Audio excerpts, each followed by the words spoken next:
Bonjour à tous, nous allons continuer le travail que nous avions amorcé. Donc arrivons à la séance 5.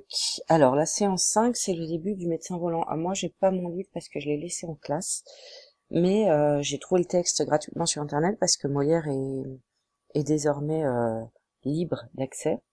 Donc voilà, je peux travailler directement depuis mon ordinateur. Je pense que pour vous c'est la même chose. Alors moi je vais pouvoir vous projeter comme ça en même temps le texte. Alors la première question c'était quand on ouvre le livre, que trouve-t-on juste avant le texte? Et est-ce que tu penses que c'est joué sur scène?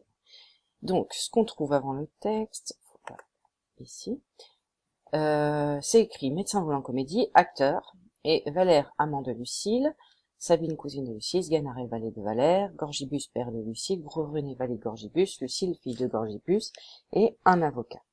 Est-ce que vous pensez que c'est joué sur scène? Bon alors, bien sûr que non. Hein. Nous trouvons le nom des personnages, et pas des acteurs, hein, on est bien d'accord. Le nom des personnages qui seront présents dans le livre, ou dans la pièce, ce n'est pas dit sur scène. Et attention, je vous donne le mot, ce sont des didascalies. Donc ça, vous le soulignez, surlignez, en tout cas vous le mettez en valeur, parce qu'il faut connaître ce mot. Donc didascalie, hop. Voilà. C'est-à-dire les gestes, décors, indications de jeu, nom des personnages, etc., qui aident à la lecture et au jeu des comédiens. Voilà. Donc ça, il faut savoir ce que c'est que des didascalies. L'année prochaine, on ne vous réexpliquera pas normalement. Donc on est ici sur des aides qui permettent aux lecteurs qui ne voient pas la pièce et aux metteurs en scène et aux comédiens qui préparent le spectacle de savoir exactement ce que va se trouver sur scène. Donc quand on vous dit par exemple en marchant ou en colère ou toutes ces indications de jeu, elles sont bien sûr pas dites sur une scène. Imaginez quelqu'un qui arrive, Sganarelle qui arrive sur scène et d'un seul coup il y a quelqu'un qui se met à crier Sganarelle en colère. Non. Donc on voit bien que c'est à destination de la lecture, hein, pas du jeu même. Donc ce sont des didascalies. Ici c'est très important parce que ça permet dès le début de la pièce aux spectateurs de savoir qui va être qui, et ça permet très vite aussi d'éviter les quiproquos pour le spectateur parce qu'il sait qui est qui, et donc il sait que machin va chercher à rouler bidule, etc., etc. Alors relis bien la réplique de Sabine, essaie de résumer l'histoire, le problème en quelques lignes. Moi je vais essayer de prendre le temps cette fois-ci de vous lire les choses, d'accord? Alors, la réplique. Qu'est-ce que c'est qu'une réplique? Une réplique, c'est ceci, c'est-à-dire une parole, et en général, une réplique peut être plus ou moins longue. Donc ici, nous avons sur la première scène seulement Valère et Sabine, d'accord? Valère, eh bien Sabine, quel conseil me donneras-tu? Sabine, vraiment, il y a bien des nouvelles. Mon oncle veut résolument que ma cousine épouse Villebrequin, et les affaires sont tellement avancées que je crois qu'ils eussent été mariés dès aujourd'hui si vous n'étiez aimés. Mais comme ma cousine m'a confié le secret de l'amour qu'elle vous porte, et que nous sommes vus à l'extrémité par l'avarice de mon vilain oncle, nous sommes avisés d'une bonne invention pour différer le mariage. C'est que ma cousine, dès l'heure que je vous parle, contrefait la malade. Et le bon vieillard, qui est assez crédule, m'envoie quérir un médecin. Si vous en pouviez envoyer quelqu'un qui fût de vos bons amis et qui fût de notre intelligence, il conseillerait à la malade de prendre l'air à la campagne.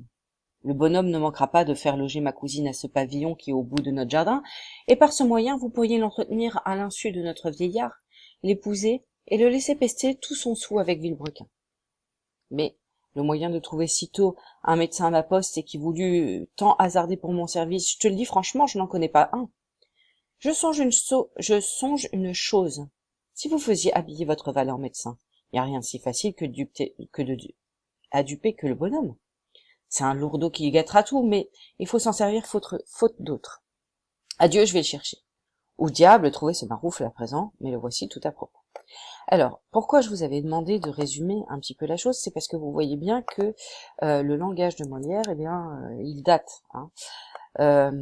Molière, on est sur le... Donc Molière, on est sur le XVIIe siècle, comme vous voyez ici, et donc on a des mots qui ressemblent aux nôtres, mais qui ne sont pas utilisés toujours de la même façon. Par exemple, un petit dire qu'il soit de notre intelligence, ça veut pas dire qu'il soit aussi intelligent que nous, ça veut dire qu'il soit d'accord avec nous, qu'il soit notre complice. Donc on va se retrouver devant des mots, il va falloir pour certains les chercher.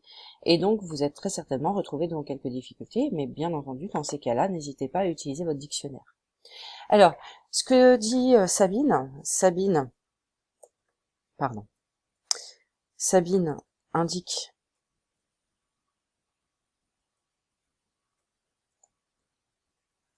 que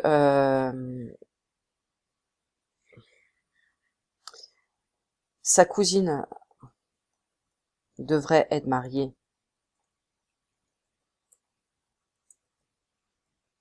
à un homme qu'elle n'aime pas.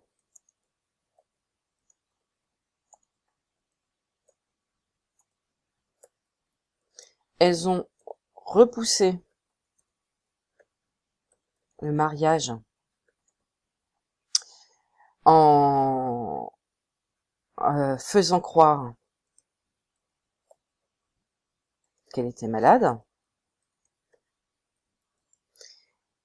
Et ils doivent trouver quelqu'un qui fera semblant d'être médecin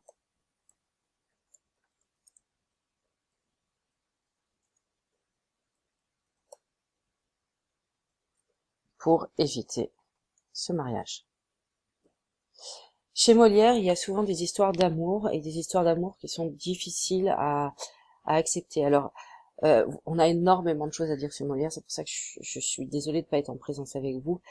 Mais Molière, dans ses comédies, il s'est, bon, bien sûr, inspiré des antiques, comme je vous l'avais déjà dit, mais c'est quelqu'un qui a essayé de parler de sa société à son époque. Et le mariage forcé ou le mariage arrangé était quelque chose de très commun, puisqu'il s'agissait de pas séparer les biens, donc les riches devaient se marier avec les riches, les pauvres avec les pauvres. Il s'agissait de garder des grandes familles, enfin tout ce genre de choses. Et donc c'est pour ça que chez Molière, il va parler des difficultés. Et souvent, ce sont les jeunes contre les vieux. Donc les vieux qui détiennent l'argent, mais qui cherchent un certain ordre social, et les jeunes qui vont plutôt se dire vivre d'amour et d'eau fraîche, qui vont essayer de s'opposer au pouvoir que représentent les vieux. Alors ici, on sait que le père, Gorgibus, souhaite un mariage avec pour sa fille, mais avec un homme qui est plus âgé qu'elle, parce que ça se faisait beaucoup, et parce que ça permettait comme ça que la jeune fille récupère beaucoup d'argent. Mais elle est amoureuse de quelqu'un d'autre, et donc on va parler de l'affranchissement du fait que ce mariage, ils vont chercher à le faire, et pour ce faire, ils vont utiliser la ruse. Et quoi de mieux pour Molière que d'utiliser un personnage qui représente la ruse, la rapidité, etc., qu'il a tiré directement de la comédie italienne, qui est Sganarelle, qui fait penser, alors vous connaissez très certainement Arlequin, on est dans la commedia dell'arte, on a des personnages qui virevoltent, qui vont dans tous les sens, enfin, c'est extrêmement intéressant. Alors justement, à quoi doit servir le personnage de Sganarelle dans la scène 2? Donc moi je vais vous relire la scène 2, que vous connaissez du coup. Je vais disparaître Molière, merci. Alors ici, nous n'avons que Valère et Sganarelle. Ah mon pauvre Sganarelle, que j'ai de joie de te voir. J'ai besoin de toi dans une affaire de conséquence, mais comme je ne sais pas ce que tu sais faire.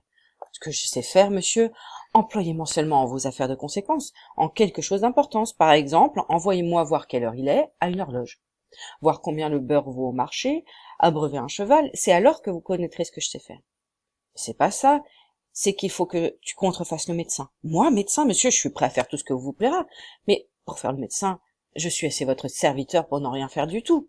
Et par quel bout m'y prendre, bon Dieu? Ma foi, monsieur, vous vous moquez de moi.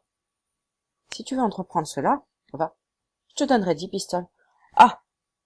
Pour 10 pistoles, je ne dis pas que je ne sois médecin, car voyez-vous bien, monsieur, je n'ai pas l'esprit tant subtil pour vous dire la vérité, mais Quand je serai médecin, où irai-je? Chez le bonhomme Gorgibus voir sa fille qui est malade. Mais tu es un lourdeau qui, au lieu de bien faire, pourrait bien... Mais mon Dieu, ne soyez point en peine. Je vous réponds que je ferais aussi bien mourir une personne qu'aucun médecin qui soit dans la ville. On dit un proverbe d'ordinaire, après la mort, le médecin. Mais vous verrez que si je m'en mêle, on dirait après le médecin, garde la mort. Mais, néanmoins, quand je songe, cela est bien difficile de faire le médecin. Et si je ne fais rien qui vaille? Il n'y a rien de si facile en cette rencontre. Gorgibus est un homme simple, grossier, qui se laissera étourdir de ton discours, pourvu que tu parles d'Hippocrate et de Galien et que tu sois un peu effronté. C'est-à-dire qu'il lui faudra parler philosophie, mathématiques, laissez-moi faire. S'il est un homme facile, comme vous le dites, je vous réponds de tout. Venez seulement me faire avoir un habit de médecin, et m'instruire de ce qu'il faut faire, et me donner mes licences, qui sont les 10 pistoles promises. Alors, quand on résume cet extrait, Pardon, je cherche mon texte qui doit être en dessous. Voilà. Alors, quand on résume, Sganarelle, c'est un valet, c'est quelqu'un qui est pas très fin, mais il va proposer ses services. Alors au départ, il vous dit des services de grande importance, comme aller regarder l'heure, etc. Donc on se rend bien compte que si ça c'est des choses importantes pour Sganarelle, ça veut dire qu'il sait pas faire énormément de choses très importantes. Alors par contre, fait culturel, regarder l'heure à l'horloge, c'est normal en fait qu'on vous le propose, parce qu'il n'y avait pas de montre à cette époque, et donc pour que tout le monde sache un petit peu sur quel fuseau horaire on était, on utilisait bien sûr le soleil, on utilisait les cadrans solaires, on écoutait les sonneries les cloches des églises, qui sonnaient le matin, qui sonnaient le soir, donc qui sonnaient les messes rituelles de la journée, et puis il y avait quelques horloges dans certaines villes, et donc ça permettait de savoir, de pouvoir se régler un maximum. Pareil, le prix du beurre au marché, etc. Donc Sganarelle, en fait, il va proposer des services qui ne sont pas suffisants. C'est en ça que ça fait rire. Par contre, très vite, ensuite, on va lui demander d'être médecin, et la seule chose qui va lui permettre d'accepter de le faire, c'est l'argent.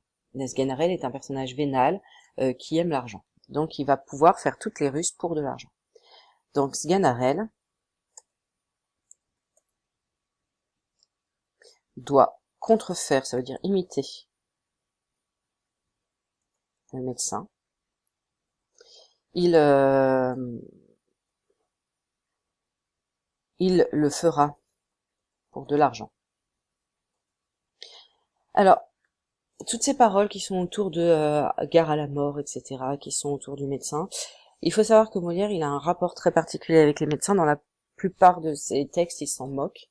Il va se moquer des personnes doctes qui... Alors, Molière, il a une histoire de vie un peu particulière. Son père était donc tapissier du roi, donc ça veut dire qu'il avait un poste très important. Et normalement, Molière aurait dû reprendre.